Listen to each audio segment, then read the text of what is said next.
자, 오늘 드디어 예루살렘에 예수님께서 입성하시는 날이잖아. 와, 기본적으로 얼마나 알고 있는지 퀴즈를 한번 내볼게. 어려워. 예수님께서 예루살렘에 입성하셨던 기간은? 6월절. 우와, 대단한데. 맞는 것 같다. 훌륭하다. 저 다음 문제. 그렇다면 예수님께서 예루살렘에 입성하셨을 때 유명하게 백성들이 외쳤던 말은? 저요. 뭐? 호산나, 우와. 호산나, 맞아. 호산나 높은 곳에서. 기가 막힌데? 좋아. 그렇다면 마지막 문제. 예루살렘에 예수님께서 입성하셨을 때 타셨던 짐승! 아유, 그거 너무 쉽다. 뭔데? 낙이 식기. 잠깐만, 누나. 아니, 욕하신 거 아니에요, 뭐라고 지금? 했다고? 아니, 낙이 낙이 새끼라고 한 거 아니에요, 지금? 어떡해. 어감이? 어떡해. 낙이 새끼라고 그랬다고. 어떡해. 분명 예수님도 그럼 그렇게 말씀하셨을 거예요. 낙이 새끼 좀 가져와라.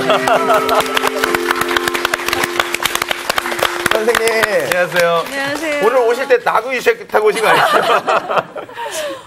이 사람 새끼. 예. 아니, 근데 진짜, 사람이 나왔으면 사람의 새끼잖아요. 그렇죠. 나귀가 나와서 어린 적이니까, 네, 나귀의 맞아요. 새끼. 네. 하나님이 나왔으면은 하나님의. 우리는 자녀. 우리가 이제 소속이 어딘지 분명히 밝혀야 될 것 같고, 네. 사실 마가복음에는 없지만 마태하고 누가에 보면 족보 이야기가 장황하게 나와요. 예수님 족보 이야기가. 그래서 뭐 그거를 아담에서 시작해서 이렇게 하든 아니면 아브라함에서 시작해서 이렇게 내려가든 족보에 등장하는 인물은 다 달라도 하고 싶은 얘기는 딱 한 가지예요. 예수님은 그 뿌리에는 하나님이 있다. 우린 예수님 새끼. 그래서 우리가 사실은 우리의 조상 그러면 단군 막 이렇게를 하기도 하지만 민족 종교로서의 단군도 신앙하는 사람들도 있지만 사실은 그거보다 더 궁극적인 건 모든 인간은 거기서 왔다. 그거를 좀 가질 필요가 있어서 우리는 하나님 새끼다. 이거를 가져야 되겠다 이런 생각을 하게 되네요. 드디어 예루살렘 입성이에요. 야, 있어. 예루살렘 입성인데. 좋아할 만은 아닌데. 그러니까 참 저도 어릴 때 예수 믿을 때는 진짜 교회 가고 그러면 종려주일이다 그러면 그냥 막 아무것도 모르고 그냥 막 이 짓 하고 뭐 그냥 아무것도 없으면 이거 그냥 흔들고 뭐 아까 얘기한 것처럼 뭐 산나 뭐 이거 하고 단어들이 강하네요. 막 이렇게 했는데 근데 사실은 그런 거를 보는 예수님 심정은 이거랑 떨어져 있다. 맞아요. 이제 이거를 안 게 얼마 안 되는 거죠, 사실 신앙생활 그렇죠. 하면서도. 그러니까 우리가 이렇게 성서학당을 통해서 공부하는 과정도 그냥 믿으면서 그 성경에 대해서 어떤 문자적으로만 보는 데서 더 깊이 들어가서 이때 예수님의 마음은 어땠고 예수님이 정말 세상에 오신 목적은 뭐고 예수라는 분은 다른 사람들하고 어떤 의미에서 다른 구원자인지 그리고 예수님이 꿈꾼 하나님 나라라고 하는 게 어떤 형태로 우리 삶에 임해야 하는 것인지 이런 고민들을 가지고 사실은 성경을 들여다봐야 신앙이 크는 것 같아요. 오늘 수업 마가복음 37강 나귀 새끼를 끌고 오라. 오늘 나눌 이야기는 마가복음 11장 1절에서 11절까지 그렇게 보겠습니다. 굉장히 좀 길죠? 네. 그 세 절씩 읽어볼게요. 네. 세 절씩 우리 이정규 학생부터 읽겠습니다. 그들이 예루살렘에 가까이 와서 감람산 벳바게와 베다니에 이르렀을 때에 예수께서 제자 중 둘을 보내시며 이르시되 너희는 맞은편 마을로 가라. 그리로 들어가면 곧 아직 아무도 타보지 않은 나귀 새끼가 매어 있는 것을 보리니 풀어 끌고 오라. 만일 누가 너희에게 왜 이렇게 하느냐 묻거든 주가 쓰시겠다 하라. 그리하면 즉시 이리로 보내리라 하시니 제자들이 가서 본즉 나귀 새끼가 문 앞 거리에 매어 있는지라 그것을 보니 거기 서 있는 사람 중 어떤 이들이 이르되 나귀 새끼를 풀어 무엇 하려느냐 하매 제자들이 예수께서 이르신 대로 말한데 이어 허락하는지라. 나귀 새끼를 예수께로 끌고 와서 자기들의 겉옷을 그 위에 얹어 놓음에 예수께서 타시니 많은 사람들은 자기들의 겉옷을 또 다른 이들은 들에서 벤 나뭇가지를 길에 펴며 앞에서 가고 뒤에서 따르는 자들이 소리 지르되 호산나 찬송하리로다 주의 이름으로 오시는 이여. 찬송하리로다 오는 우리 조상 다윗의 나라여 가장 높은 곳에서 호산나 하더라. 예수께서 예루살렘에 이르러 성전에 들어가사 모든 것을 둘러보시고 때가 이미 저물매 12제자를 데리시고 베다니에 나가시니라. 아멘. 마가복음은 사실은 복음서 가운데는 가장 짧아요. 네. 16장으로 구성되어 있는데 전반부는 예루살렘에 올라가시기까지, 그러니까 비포 앤 애프터가 되겠죠. 네. 예루살렘에 올라가시기까지, 그리고 우리 지난주까지는 예루살렘으로 가는 도중, 그리고 오늘부터는 정말 예루살렘 안에서 네. 이렇게로 진행이 될 거예요.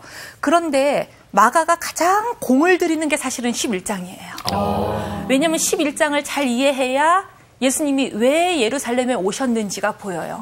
그래서 앞으로 펼쳐질 이야기들은 예수님의 순환과 십자가 사건들을 모든 복음서 가운데 가장 깊이 있게 다루는 게 마가거든요. 그러니까 마가가 다룬 걸 보고 다른 복음서들이 첨삭을 한 거기 때문에 마가를 이해하면 사실은 기독교 신앙의 많은 부분들이 정리가 되는데 마가가 가장 공을 들인 건 순환과 십자가라고.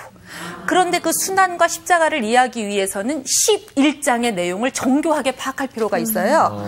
그래서 이 마가복음 이제 11장부터 펼쳐지는 이거를 예수님의 순환 이야기라고 한다면, 순환 사건이라고 한다면 11장에서 그 15장 41절까지 여기 나오는 등장인물들을 보시면요.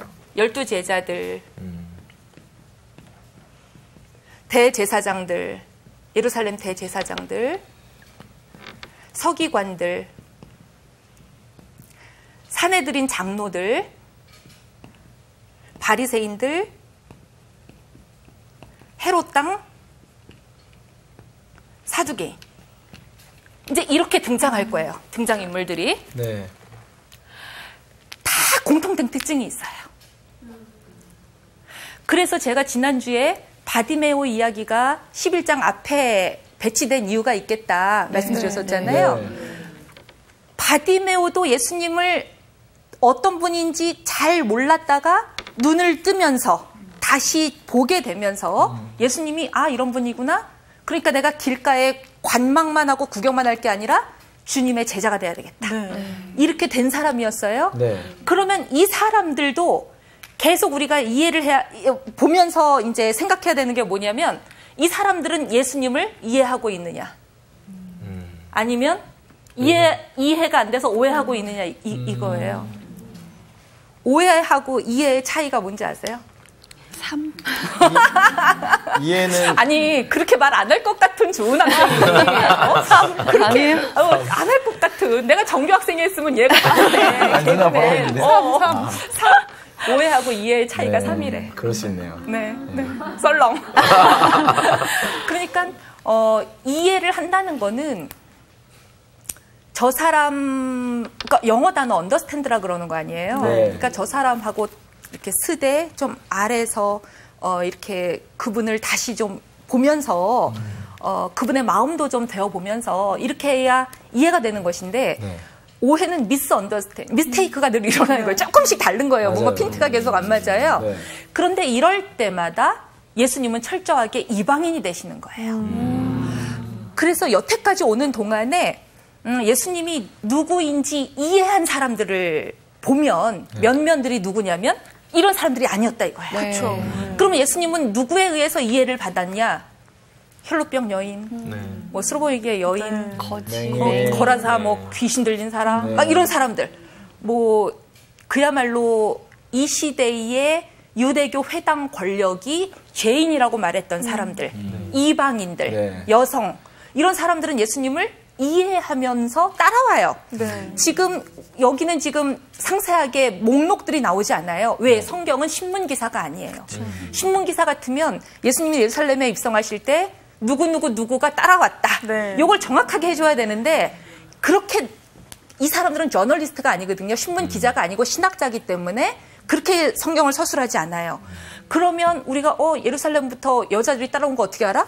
뒤에 가면 십자가 아래에 저 멀찍이서 예루살렘 갈릴리에서부터 예루살렘까지 따라온 여자들이 울고 이렇게 멀찍이 지켜보고 있고, 이런 것들이 곡이 나와요. 그래서 예수님이 지금 12제자만 데리고 입성하시는 게 아니라 지금 여러 사람들하고 더불어 지금 가고 계시는데, 그중에는 예수님을 잘 이해한 사람이 있고, 아니면 정말 12제자라고 하지만 여전히 오해하는 사람들도 있고, 그리고 예루살렘 성의 주민들 가운데도 예수님을 이해하는 사람이 있고 여전히 오해하는 사람이 있고 이제 이런 면면들을 보면서 나는 또 어떤가 요거를 좀 생각할 필요가 있는 것 같아요. 네. 마가복음 11장은 꽤 길죠. 마가복음 11장이 꽤 깁니다.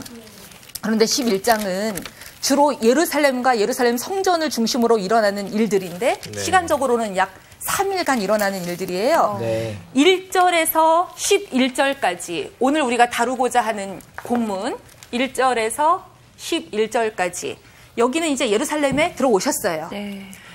이게 소위 요일로는 무슨 요일이라고? 종려 주일이라며. 주일이요. 주일. 그러면 안식일 다음 날 월요일. 이 주일인 거지, 주일. 일요일인 거지. 네. 왜냐면 유대인들의 안식일은 일요일. 토요일이니까요. 네. 자, 일요일이라 치고 일요일. 그래서 종려 주일이라고 우리는 얘기를 한다는 네. 거예요. 여기에 나오는 장소는 어때요? 감람산 근처 백파게와 백파게와 베다니라는 도시 이름이 나와요. 도시가 아니라 소읍이지, 베다니. 그래서 여기에 머무시다가 예수님이 어떻게 하셨대요? 예루살렘에 들어가셨다가 네. 성전을 둘러보시고 다시 11절에 보니까 베다니로 돌아오셨다. 네. 공간이 이렇게 돼 있어요. 그 다음에 12절부터 14절 그리고 19절 이렇게 쭉 연결이 되는 게 그 무화과 나무 책망하시고 예루살렘 성전 정화하시고 이런 일들이에요. 이게 월요일 이튿날 이렇게 되니까요. 그래서 앞으로 이제 십자가까지가 쭉 11장부터 연결이 되는 거죠. 네. 자, 그랬을 때 여기서 보면은 예루살렘에 다시 들어오셨어요. 그럼 또 어디로 가요? 예루살렘 성의 베다니라는 마을로 잠깐 또 다시 나가셨다가 또 성전으로 성전. 또 들어가요. 네. 그러고는 성 밖으로 또 나가셨대요. 네. 이 성 밖이 또 베다니예요. 자, 그 다음에 계속 왔다 갔다 20절부터 25절까지 무화과 나무 마른 이야기, 그게 화요일이에요. 네. 이때는 어떻게 하셨대요? 베다니에서 나와서 예루살렘 근방이에요. 그러더니 27절에서 26절은 없어요. 없음 이렇게 나와요. 네, 그러네요. 27절에서 33절까지 이것도 화요일인데 네. 다시 예루살렘 안에서 성전. 성전으로. 네. 네. 지금 공간이 이렇게 돼 있어요. 그러게요. 예루살렘 성전 베다니 찍고 다시 예루살렘 성전. 네. 베다니가 굉장히 중요한 네. 예수님의 지금 거점. 이렇게 휴식도 좀 없고, 왜냐면 싸우러 들어갈 거거든 지금. 중요한 종교 엘리트 지도자, 교권 장악한 사람들, 권력자들하고 싸워야 되는데 그때마다 잠깐 쉬러가는 곳이 그 올리브 나무, 올리브 숲, 네. 감람산이라는 게 올리브산이라는 뜻이죠. 네. 올리브 나무가 많았나 봐요. 그래서 감람류가 올리브 오일인 거잖아요. 네. 여기에 있는 베다니. 여러분 베다니 하면 누구 떠올라요? 베다니. 베다니. 베드로. 아니.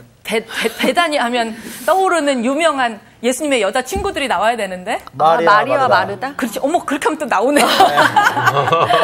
네, 마리아 맞아요, 마르다 맞아요. 자매가 사는 곳. 맞아요. 그래서 예수님이 정말 아주 중요한 일을 앞두고 이 사람들은 예수님의 친구가 되어준 것 같다. 우리 지난 시간에 거지 이야기, 친구 이야기 했잖아요. 네. 그러면 친구는 저 사람의 뜻을 알아주고 저 사람이 힘들 때 항상 내 거처를 내어주고 그래서 베다니에 있는 예수님의 친구들이 예수님한테 중요한 또 에너지를 주는 거점 역할을 했구나. 그래서 예수님이 항상 싸우러 들어가실 때 베다니에서 다시 휴식 취하시고 또 들어가고. 베다니가 좀 가깝나요? 가깝죠. 가깝게 그렇게 돼 있는 걸 알 수 있습니다.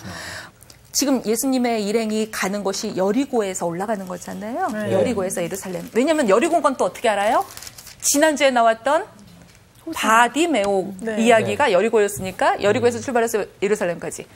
이 거리가 여러분 여리고라는 도시가 세계에서 가장 해수면이 낮은 곳이래요. 해수면이. 그래서 그 마이너스 250인 거예요. 해수면보다 250m가 낮아요. 지구상에서. 네. 그러니까 여름에는 아주 덥고 이렇게 파들어와 있으니까 겨울에는 안 춥고 이렇겠죠. 그래서 부자들의 별장이 많았대요. 이런 도시인데 그런가 하면 예루살렘은 해수면이 또 굉장히 높아요. 그래서 900m가 돼요. 이 둘 거리가 이렇게 마이너스 120에 플러스 900을 하니까 1100 가만있어. 1150. 1150이 나오더라고. 그래서 제가 이렇게 올라간다는 게 얼마나 힘든가? 이거 한번 생각해 봤더니 저희 집 근처에 이제 관악산이 있어요. 관악산. 관악산이 해발 629m더라고요. 아니, 관악산 되게 높이 보이거든요. 정상 찍으려면요. 굉장히 오랫동안 올라가야 돼요. 629. 그럼 이거에 한 2배인 거야. 그러면 사실은 간단하게, 그러니까 성경이 예루살렘에 가까이 왔다. 이것도 사실은 간단한 여행이 아닌 거예요. 여리고에서 예루살렘까지 이렇게 오는 동안도 힘들어요. 그런데 이 사람들에게 예루살렘이 뭐냐 이거예요. 예루살렘은 참 높은 곳에 있는 성읍인데, 도시인데, 메트로폴리탄이죠, 종교적으로는. 유대인 순례자들은 평생, 그러니까 무슬림들이 메카 순례하는 것처럼 예루살렘을 평생이 뭡니까? 해마다 절기 때 와야 된다는 거예요. 이 순례객들이. 그래서 뭐 오늘은 아까 여러분들 퀴즈 하신 것처럼 6월절을 맞아서 굉장히 많은 인파들이 몰렸을 거 아닙니까? 그러니까 이들에게 예루살렘은 사실은 종교의 고향이죠. 유대인들만 오겠냐고요. 아니에요. 무슬림들이 메카 순례하는 거는요, 전 세계 무슬림이에요. 그래서 죽을 때까지 한 번은 꼭 해야 된다. 전 세계로 퍼져 있으니까. 그런데 유대인들은 정말 디아스포라 유대인들도 굉장히 많아요. 지중해 세계에 바울이 목회할 때만 해도 온갖 도시들에 다 유대인들이 있다고. 이 사람들이 명절 때 바글바글 한 거예요. 사실은 예루살렘 성전이 대목인 거예요. 그렇죠. 왜냐면 예루살렘 성전이 이 많은 지금 대제사장, 뭐 장로, 뭐 이런 사람들이 예루살렘 성전 하나, 이 종교의 고향 하나 있다는 거 가지고 디아스포라 유대인들은 자기네가 정말 남의 나라에서 힘들게 노동하고 이러다가도 이런 때 한번 쫙 와가지고 여기다가 성전세 바치고 희생제사 바치고 이러고 또 돌아가고 그러면 로마 돈 갖고 바치면 안 된다는 거잖아요. 또. 왜냐면 로마 돈에 보면은 얼굴에 누가 있어요? 로마 황제 얼굴이 있어요. 이거 우상숭배죠. 10계명에 보면은 사람 형상 만들지 말라 그랬잖아요. 그러면 유대 돈은 하다못해 헤롯 대왕도 헤롯 대왕이라는 그 성경에서 보면은 굉장히 교활한 아주 나쁜 사람으로 나오는 여기도 이 금기는 안 깨요. 자기 얼굴 안 박아요. 그래서 뭐 꽃이라든가 나무라든가 뭐 이런 거, 뭐 올리브 잎이라든가 이런 거 넣었거든요. 그러니까 성전세를 바칠 때도 어떻게 하라는 겁니까? 로마 주화를 환전하라는 거잖아요. 이 성전이라고 하는 하나님의 정말 거룩한, 정말 솔로몬 왕국 이후로 다윗이 이제 터를 사갖고 거기에 성전을 세울 때는 내가 세세 무궁토록 내 이름을 두겠다 여기에 이렇게 복을 주시기로 했던 그 성전에서 지금 무슨 일이 일어나고 있냐고요. 이 절기 때마다 온 세상에서 그냥 유대인들이 모여가지고 종교 행사를 치르니 이 사람들은 순수한 마음으로 그 먼 거리를 여행을 왔을 거예요. 그리고 중요한 게 내가 희생제사를 드린다. 내가 순전한 송아지 한 마리 바치겠다. 집에서 끌고 오겠냐고. 관악산 두 배 높인데. 그렇죠. 오다가 쓰러지죠. 그리고 제물로 바칠 동물들은 어때야 돼요? 흠없는 동물이어야 돼. 그러니까 얘네들을 이고 와야 된다니까? 사람은 다치더라도 하나님께 바칠 신성한 동물들은? 그러니까 사람들이 그렇게 안 해요. 그럼 어떻게 해야 돼요? 성전에 와서 사지. 그 졸업식 날 앞에서 꽃다발 팔 되지. 집에서 몇 년 동안 내가 키워갖고 정성껏 이렇게 해주는 게 어디 있어. 다 돈으로 해결하지. 이러니까 성전이 참 어떤 모양으로 예수님 눈에 비쳤을지 이제 그런 것도 좀 생각을 하게 되는데 어쨌거나 6월절이라고 하는 절기는 유대인들한테는 가장 큰 명절이에요. 6월절 부드럽게 넘어갔다는 거죠. 패스오버. 우리만 패스 당했어요. 하나님의 재앙으로부터. 그래서 우리는 이집트 파라오로부터 해방된 민족이다라고 하는 민족적 정체성을 확립시켜주는 결속감을 주고 소속감을 주는 그런 절기예요. 그런데 이 6월절이 유대인의 명절로만 끝나서 되겠냐고. 아니에요. 예수님이 지금 예루살렘에 하필 6월절에 들어오신 뜻이 있죠. 예수님이 아무 생각 없이 와보니까 6월절이네? 지금 이러실 거 아니에요. 이러실 거 아니에요. 예수님이 생각하신 6월절은 유대인들의 명절로 끝나면 안 돼요. 그 6월절은 이정규의 6월절, 조향기의 6월절, 장광우의 6월절, 정주훈의 6월절이 돼야 돼요. 무엇인가 메인 것으로부터 자유해져야 돼요. 모든 사람의 삶에서 일어나야 돼요. 아멘. 여기에는 이방인도 여성도 종도 차별이 없어야 돼요.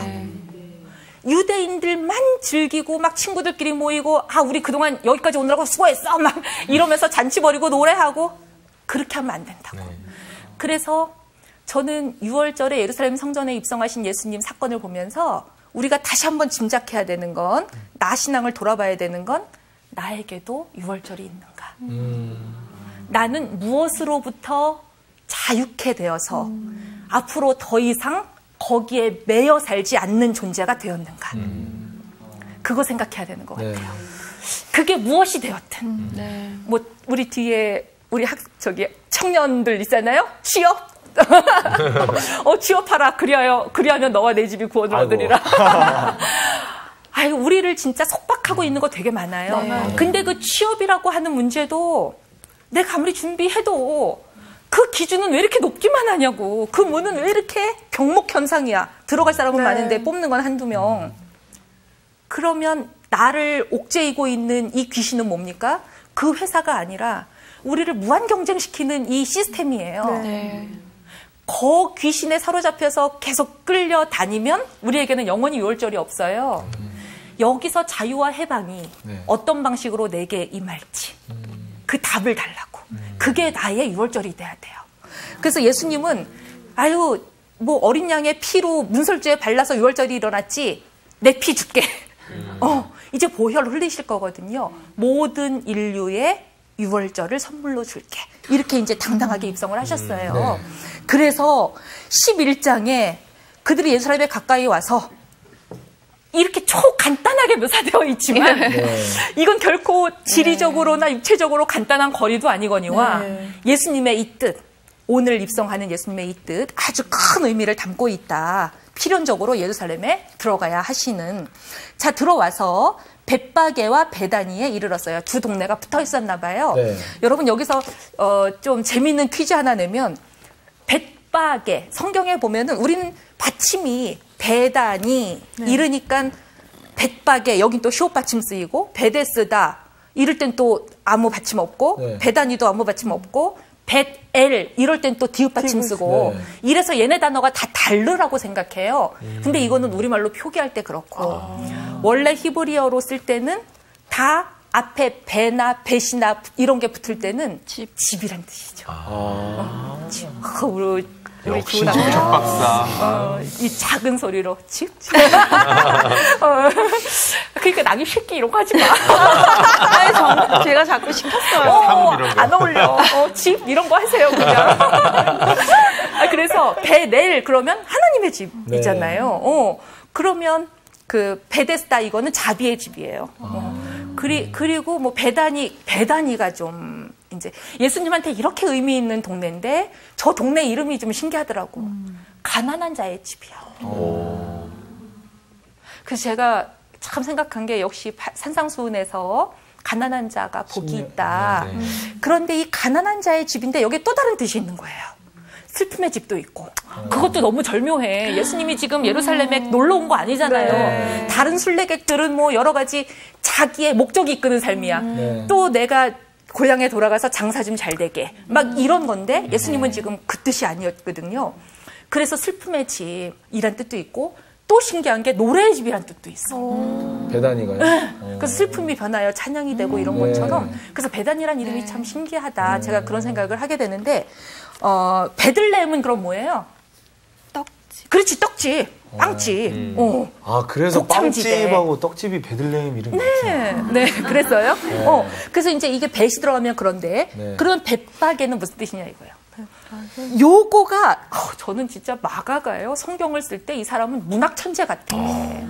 우리말로는 이게 설명을 안 해줘서 그렇지 사실은 요 다음날 일이 뭐가 펼쳐질 거라고요? 무화과 나무 이야기가 펼쳐질 거예요. 그래서 이 벳바게라는 이름의 뜻이 무화과들의 집이에요. 무화과의 집. 그게 너무 신기하더라고. 그러니까 이게 팩트냐 아니냐는 중요하지 않아요.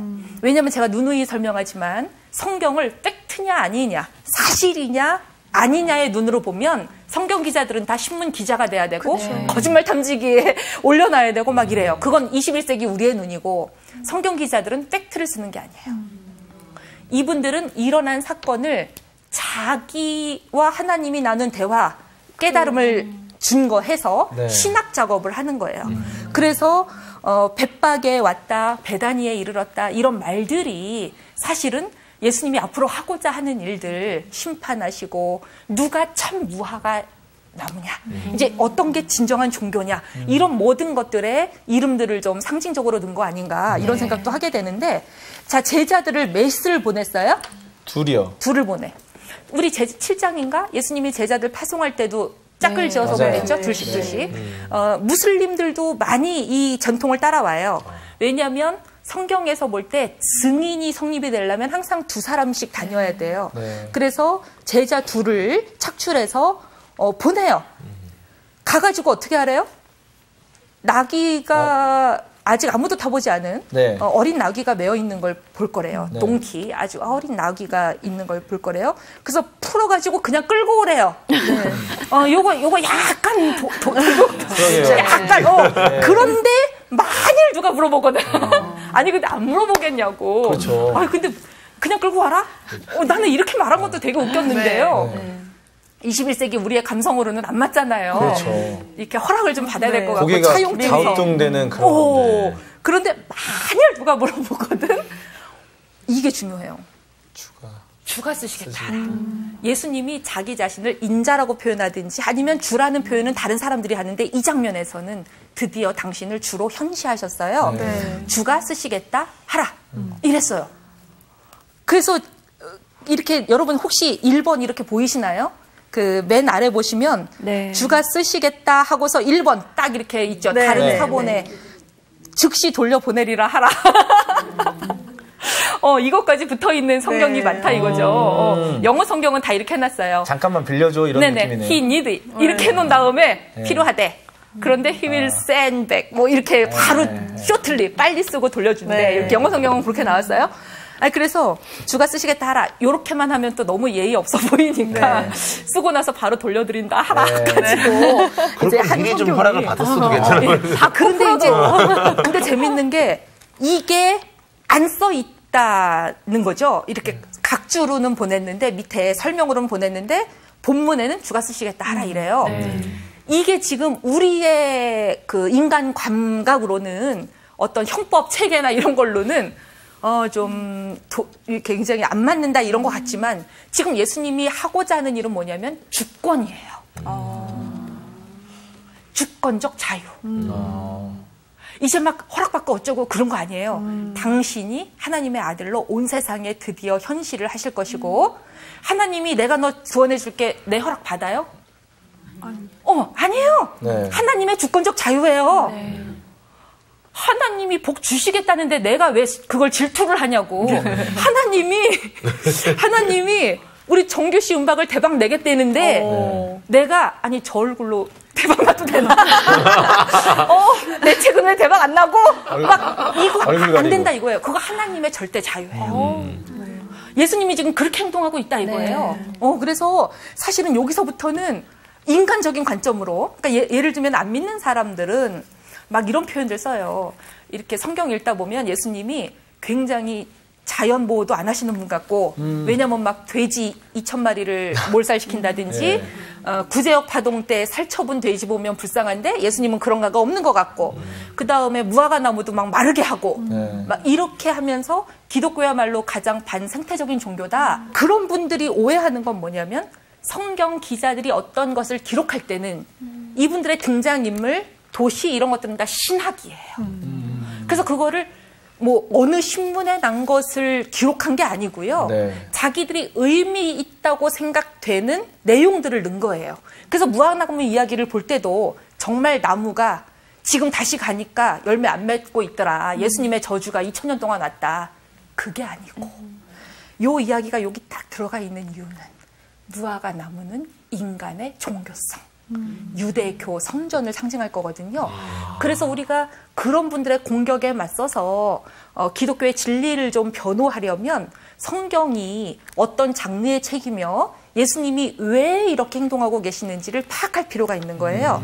그래서 지금 이 본문에서는 예수님은 무례한 것이 아니라 예수님은 주권적 자유를 가지고 이제 당신이 하실 일을 십자가 지지 마십시오. 이래도 뚜벅뚜벅 올라오셨거든요. 이제 당신이 하실 일을 하고 계신다. 그리고 그 주권을 가지신 분이 백마도 아니고 흑마도 아닌 제가 그 얘기를 하려고 그러는 거예요. 오늘 그 얘기가 굉장히 중요한데 오늘 사실은 핵심이 낙이 새끼예요. 낙이 새끼예요. 저희가 오프닝을 잘했네요. 네. 아니 근데 하다 보니까 재밌었다. 좋아. 이거 밤에 꿈에 나오겠네. 아니 그래서 성경 공부를 한 번 더 구약을 좀 볼게요. 네. 구약에 다니엘서 7장 13절. 다니엘서 7장 13절. 1245쪽에 있습니다. 다니엘서 7장 13절. 우리 아까 한 절 모자랐던 우리 정주훈 학생이 읽어주시죠. 내가 또 밤 환상 중에 보니 인자 같은 이가 하늘 구름을 타고 와서 옛적부터 항상 계신 이에게 나아가 그 앞으로 인도되매. 네. 자, 이거는 다니엘이 환상을 보는 거예요. 네. 이제 인자 같은 이라는 말은 메시아 사상을 이야기해요. 메시아가 오신다면 하늘 구름을 타고 이 세상에 내려온다. 옛적부터 한창 계신 이라고 하는 건 이제 하나님을 얘기하겠죠. 네. 그렇게 오신다는 거, 하늘 구름을 타고 내려오신다는 게 굉장히 중요해요. 자, 그런데 스가랴를 하나 볼게요. 스가랴는 아주 짧은 책이에요.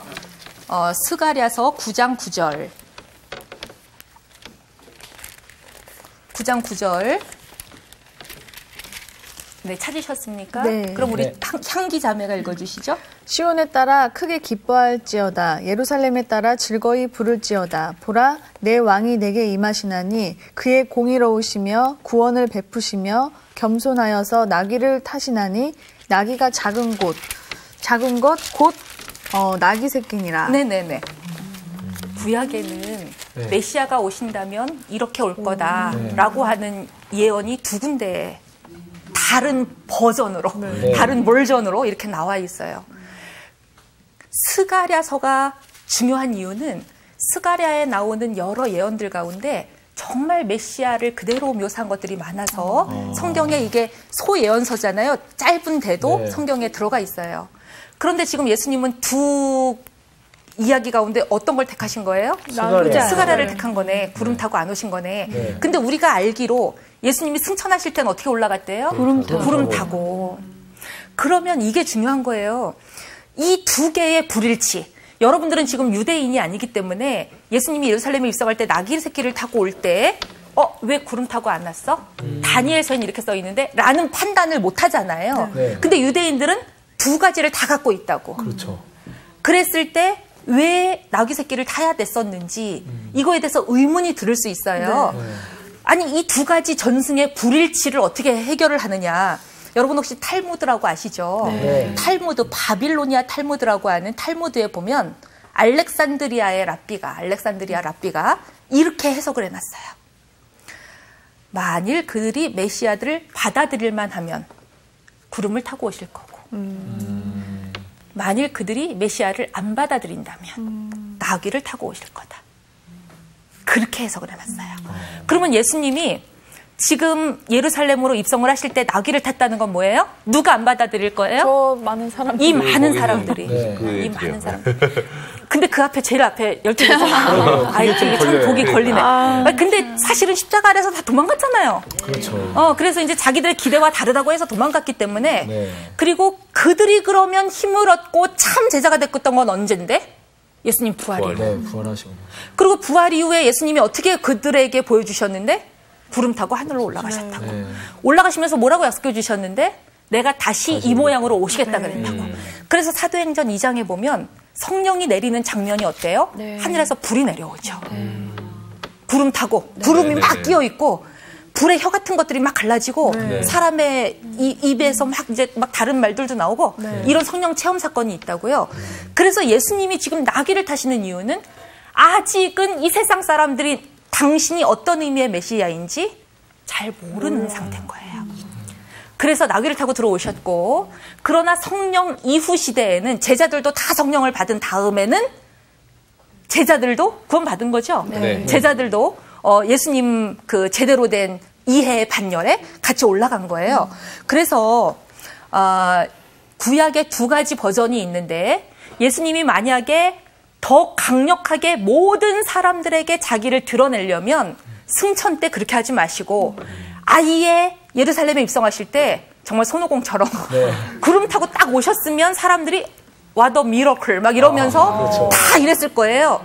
그런데 예수님은 그렇게 판단 안 하셨어요. 왜? 이 사람들이 아직 준비가 안 된 거예요. 이 사람들이 바라는 건 뭐예요? 호산나라고 종려나무가지를 흔들 때조차도 이 사람들이 바라는 건 정치적 메시아예요. 그래서 예수님은 나귀 새끼를 탄다고 하는 것을 이제 선택을 하셨는데 그런데 아주 구구절절 한 번도 타지 않은 나귀 새끼 이러고 나오잖아요. 예수님 이미 30대 청년이잖아요. 아주 어린 나귀, 사람을 한 번도 안 태운 나귀, 그래서 누군가 탈라 그러면 길이 안 들어갔고 자꾸 버둥대는 나귀 타고 들어오시면 이게 왕의 위용을 드러내는 모습이냐고. 아니죠. 완전히 무슨 삐에로 같은 우스꽝스러운 그 옆에 서 있는 사람들도 조금은 민망했을 것 같아요. 민망한 그런 장면들이에요. 그래도 이 사람들은 스가리아의 예언을 알기 때문에 예수님이 왕으로 지금 어떤 방식으로 입성을 하시나 보다. 왕인가 보다. 여기까지는 안다고. 다 아는 건 아니어도 여기까지는 알아요. 그래서 제자들이 어떻게 하고 있어요? 자기 겉옷을 벗어서 예수님 나귀에다 막 깔고 사람들은 자기 겉옷을 벗어서. 그래서 옷을 벗어서 길에다 깔고 나뭇가지를 흔드는 행위라고 하는 것은 왕을 접대하는 행위예요. 이들의 방식이에요. 아무리 반가운 손님이 오고 아무리 높은 사람이 온다고 해도 그렇게 환영하진 않아요. 유대인들이. 그런데 나뭇가지를 이때 이 나뭇가지를 뭐 마태나 요한 여기서는 이제 종려나무라고 표현했기 때문에 우리가 종려주일 이렇게 표현을 하고 있어요. 오늘 마가에는 어느 나뭇가지인지는 안 나왔어요. 그런데 어쨌든 나뭇가지를 꺾고 막 이런 행동을 그들이 언제 또 한 번 했었었냐면 마카베오서라고 공동 번역에는 있습니다. 이 사람이 마카베오라고 하는 사람이 그 시리아 분봉왕이죠. 이제 로마 제국이나 뭐 여기가 다 인근에 왕들을 세우니까 안티오쿠스 에피파네스를 이기고 예루살렘에 입성해서 100년 동안 독립 왕조를 차려요. 그게 마카비 그 공동 번역에는 마카비상, 마카비하 이렇게 마카베오서라고 나오는데요. 이 사람이 예루살렘에 입성할 때도 똑같은 행동을 했어요. 다시 말하면 이들은 예수님이 그야말로 로마 제국을 몰아내고 당신들의 왕으로 들어온다고 판단하고 있는 거예요.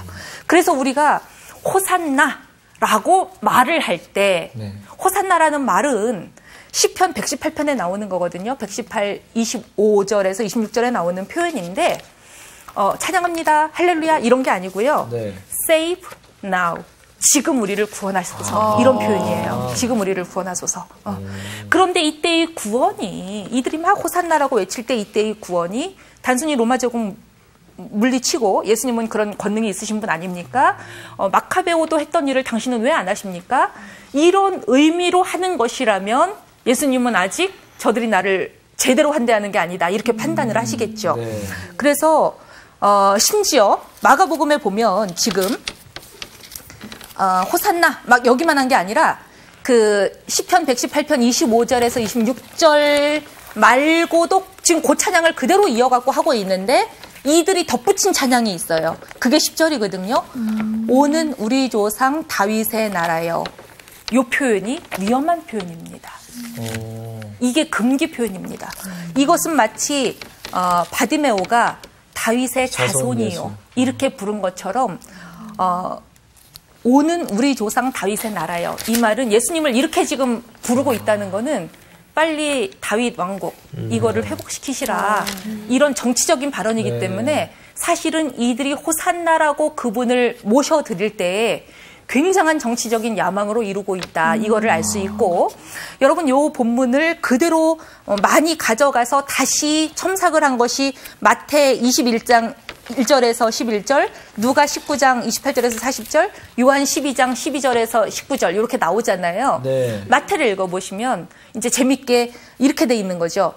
마태 같은 경우에는 사람들이 일부만 또 환영하는 거예요. 그래서 또 다른 사람들이 누군데? 누군데 너네 그렇게 왕한테나 하는 것처럼 내가 보기에는 그냥 웃기는 사람이야. 나귀가 제대로 쓰지도 못하잖아. 이러고 있다는 거야. 그래서 저는 우리가 마태복음을 기준으로 요거를 읽는다면 나는 지금 어떤 무리의 사람인가 요거를 좀 생각해 봤으면 좋겠어요. 예수님을 호산나라고 외치면서 환영을 하는데 마음은 우리의 세속적인 욕망으로 환영을 한다는 것인지 네. 당신이 내 삶의 왕으로 오십시오라고 할 때 이때 이 왕도 나를 당신이 권세를 누리는 그 나라에 좀 올려서 내가 지금 사는 게 이렇게 초라하고 좀 이러니까 모든 걸 다 잘 되게 이런 성공, 기복 이런 걸로 왕이라 모시는 건지 아니면 누군데? 누군데 우리가 왜 예수를 믿어야 돼? 이런 무리인지 네. 아니면 예수님이 왜 나귀를 타고 들어가시는지 그 마음을 헤아리면서 나는 저분을 정치적 메시아로 활용해 먹으려고 하지 않는가. 저분이 정말 3번이나 고지하신 대로 어나운스먼트를 하신 대로 정말 십자가를 지신다면 나는 그분의 길에 어떻게 동참할 것인가.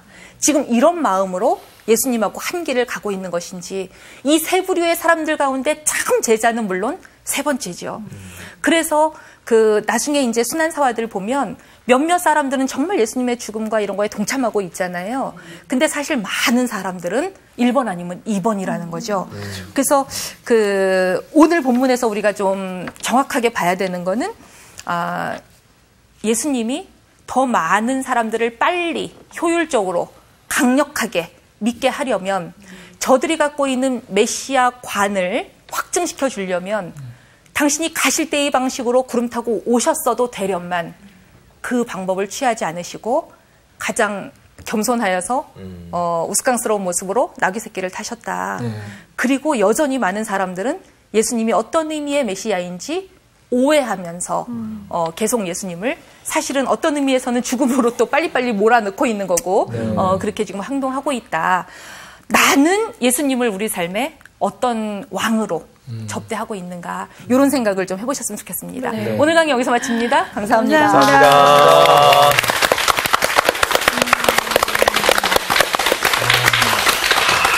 나귀 새끼 안에 또 그런 의미가 있었구나. 어쩐지 나귀 새끼가 참 되게 아까 얘기하면서도 뭔가 좀 그렇더라고. 깊은 의미가 있었어. 그 진짜 예수님을 어떻게 알고 있는지가 그러니까 정말 중요한 것 같아요. 같이 찬양하고 있는데도 다른 의미일 수 있는. 그러니까 우리는 계속 그 알라딘 요술램프처럼 그렇죠. 맞아. 만지면 쓱싹쓱싹 하면 기도만 하면 자꾸 우리 욕심만 채우려고 하는 하나님의 뜻을 알지도 못하면서 맞아. 더 똑바로 봐야 될 것 같아. 맞아요. 제가 말씀 들으면서 항상 이번 주 퀴즈입니다. 예수님께서 예루살렘에 입성하실 때 타셨던 나귀 새끼는 어디에 매여 있었습니까? 1번 집 앞에, 2번 문 앞거리에, 3번 우리 안에. 정답을 아시는 분은 CBS 성서학당 홈페이지에 정답을 올려주시거나 우편으로 보내주시면 됩니다. 보내실 곳은 서울특별시 양천구 목동서로 159의 1번지 CBS 성서학당 담당자 앞입니다. 연락처를 꼭 남겨주세요. 선정되신 분들에게는 대한성서공회에서 성경, 송태근 선생님의 내가 어디 있느냐, 하나님이 꿈꾸는 교회, 김기석 선생님의 오래된 새길, 신우인 선생님의 땅과 하늘의 갈림길에서, 구미정 선생님의 2글자로 신학하기 가운데 하나를 드립니다.